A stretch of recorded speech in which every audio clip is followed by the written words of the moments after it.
Hi friends, welcome back. I'm Planty Mandy and I have thrips.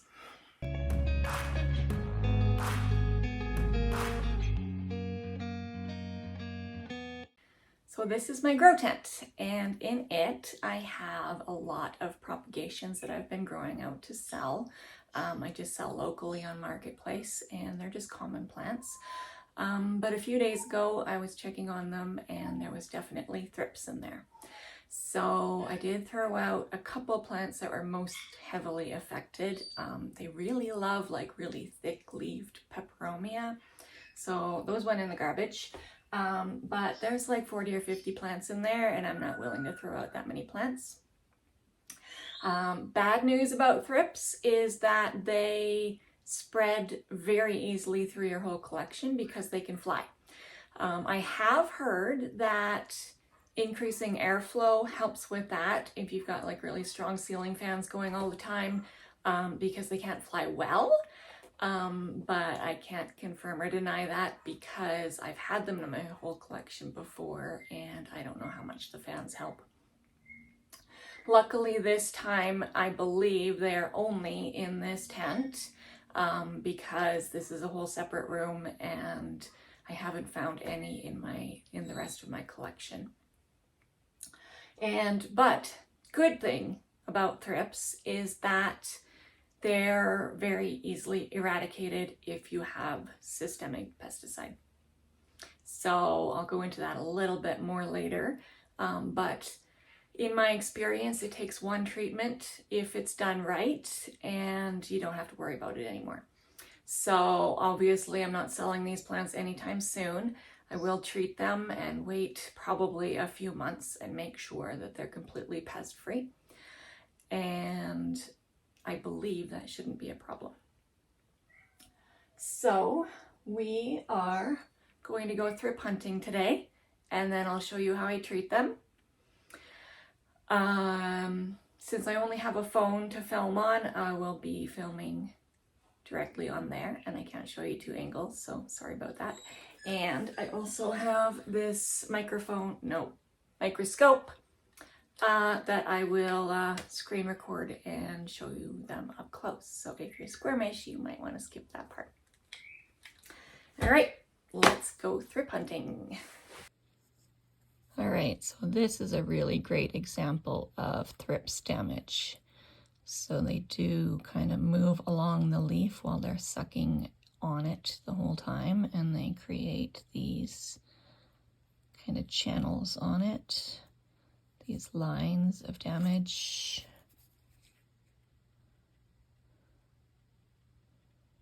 Please focus. There we go. That is very indicative of thrips.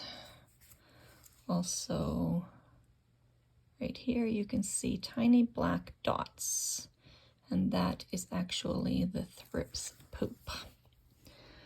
On this one here, on the backs, you definitely want to look on the backs. So see this kind of silvery area here? There we go. I believe that is where they have actually infested the leaf tissue and laid eggs. And you can see the black dot there. They're very shiny, and I mean, if you look at it under a microscope, which I will do in a minute, they are most definitely poop. They look just like them. There's another little silvery area there, poop on it. I believe that's also poop. I'll try and see if I can find any actual live bugs that we can see. Yeah, there's one right there. So they're kind of torpedo shaped. You can see how tiny they are compared to my thumbnail there. It is moving around. That is a live adult thrip. So those are the ones that can actually fly and get your whole collection. I'm not going to squish it yet because I'm going to show you on the microscope. So there's another very clear spot of damage. If you see this, you have thrips for sure. All right, let's switch to the microscope. All right, I'm just gonna do some voiceover here. There is some sections of kind of like where you see those lines. That one is one of those big silver patches, so it's actually quite black and dead in those patches. There we go, a little bit better focused. There's more of those lines where the thrips have moved along. Those are tiny little poops. We will see some bigger ones later on, like right here. So you can see they look just like poop. They are little piles of shiny excrement. And that is probably one of the first signs that you'll see. And here we are finding an adult thrip. So there it is. It's very much alive, wiggling its bum for us. Annoying little guys that they are.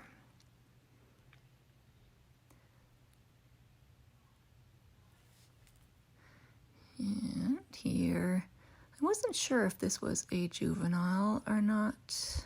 Could just be a speck of poop. But just very active stuff on these leaves. And there's another adult.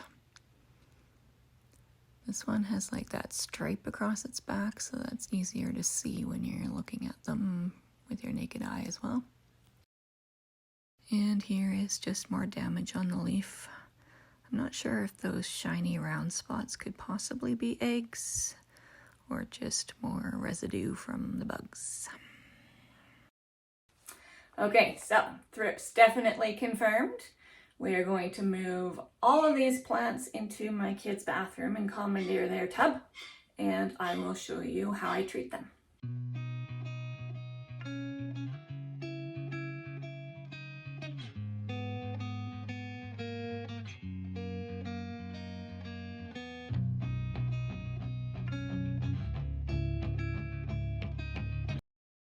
Ta-da! That was no work at all. Okay, so let's talk about systemic in Canada. Okay, so Bonide systemic. This is the rose and flower, which also has fertilizer in it. I would rather it didn't have fertilizer in it, but it's one I have because you can't buy it in Canada. So I was lucky enough to find somebody locally who has a private stash of it. She had partially used the bottle and sold me the rest of it. In Canada, I've just looked up the official government website on this. The active ingredient is Imidacloprid, 0.2%. So in Canada, it's not technically banned, right? Because farmers, agricultural, commercial can buy Imidacloprid in much, much, much higher percentages than this, like 98%. So it is available in Canada commercially. It's also in Advantix flea and tick medicine for pets, and that is like 9%. So it's usable on pets if you get it from a vet. For normal household use, you just can't buy it. Technically, they say it shouldn't be used on some food crops, and it should be very carefully used so it's not washed in wastewater into any lakes or rivers, because it's the aquatic life that they're mostly worried about. I'm pretty sure, I'm 99.99999% sure that the police are not banging down my door for using systemic. Anyway, so this stuff, to protect your plants, it says for 8 weeks. And I believe it because The thrips life cycle, they go from egg to fully grown adult and then die within 3 to 6 weeks generally. However, when the adults lay eggs, the eggs take a couple, 2 to 3 days to hatch, and then 2 to 3 days in larva stage, and they're already sucking on those leaves. So I figure the entire population is probably dead within a week, I think. That seems to be my experience anyway. You can retreat in 6 to 8 weeks, but I have never found that to be the case for thrips. It's not a problem.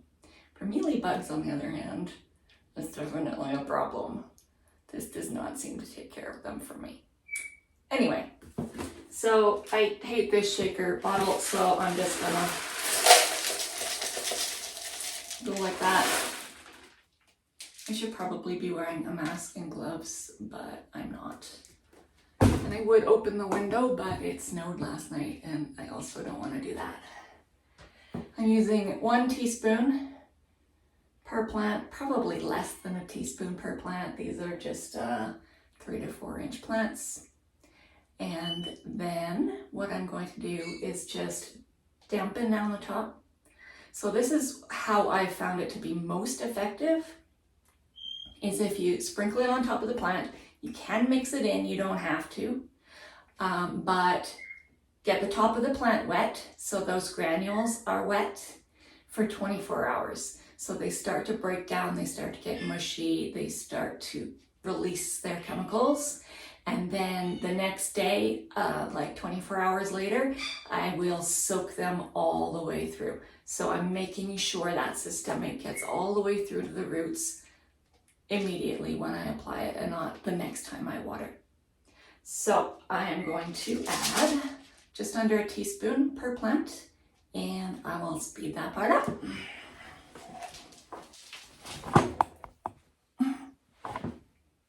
And I couldn't almost fall over, no problem.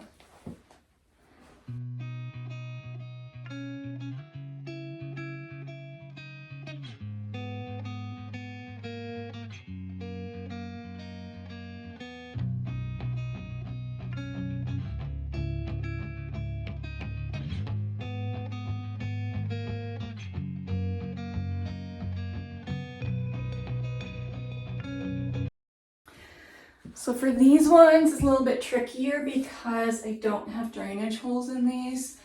They are just semi-hydro. So probably what I'll do is just soak them through and then manually tip them over and drain them out tomorrow.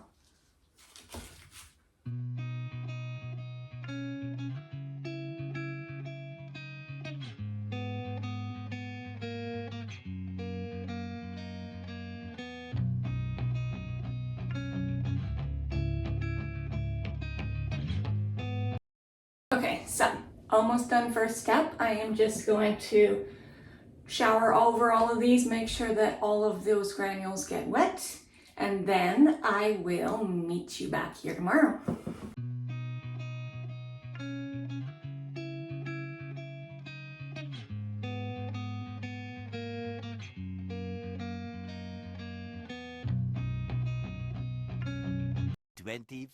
Hours later.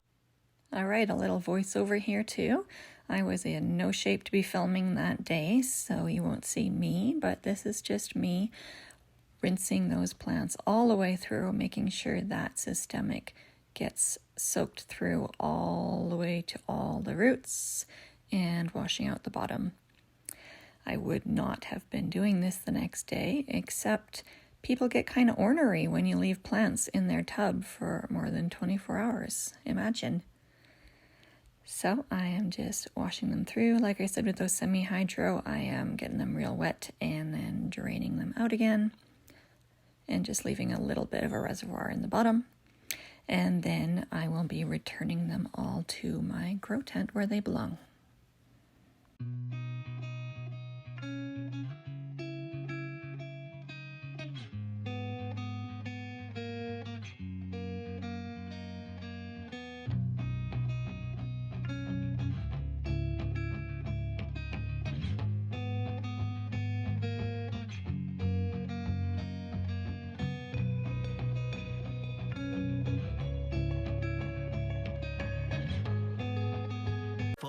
to 6 days later. Okay, so it is officially 6 days later. I learned that filming over multiple days is hard. And so I'm finally doing my outro now on the day that the video should be going out. This is Luna. So I can finally introduce you to her. She is a 3-year-old, 3/4 blue heeler, 1/4 Australian Shepherd. Luna, come back! Come back! And she is a lot of work and very sweet also. Look right there and say hi. Hi!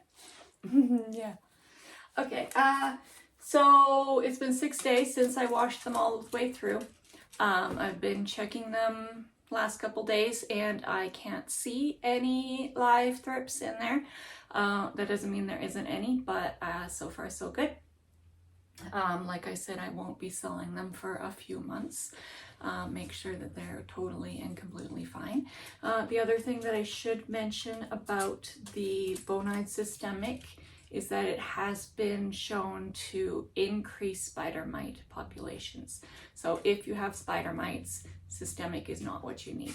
It is insecticide, not miticide.